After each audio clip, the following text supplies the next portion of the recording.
Quand on pense à la maîtrise de soi, on imagine souvent une lutte intérieure, un combat contre la tentation où seule la volonté fait la différence. Mais James Clear, dans ce 7e chapitre, propose une vision bien plus surprenante et bien plus efficace. Il commence par une étude étonnante menée pendant la guerre du Vietnam. Près de 20% des soldats américains étaient dépendants de l'héroïne, mais une fois de retour aux États-Unis, seuls 5% continuaient à en consommer un an plus tard. 3 ans après, ce chiffre tombait à 12%. Un mystère ? Pas vraiment.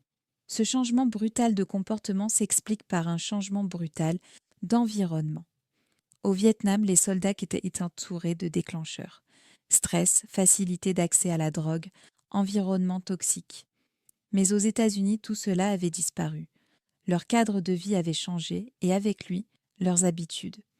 À l'inverse, dans les cures de désintoxication classiques, on retire les patients de leur environnement, mais on les y renvoie aussitôt après. Résultat, plus de 90% des toxicomanes rechutent. Le message est clair, ce n'est pas un manque de volonté qui mène aux mauvaises habitudes, mais un environnement mal conçu. Ceux qu'on admire pour leur maîtrise de soi ne sont pas plus forts que les autres.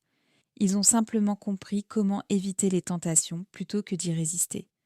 Car oui, la volonté, c'est utile, mais à court terme seulement. Pour durer, il faut repenser son environnement.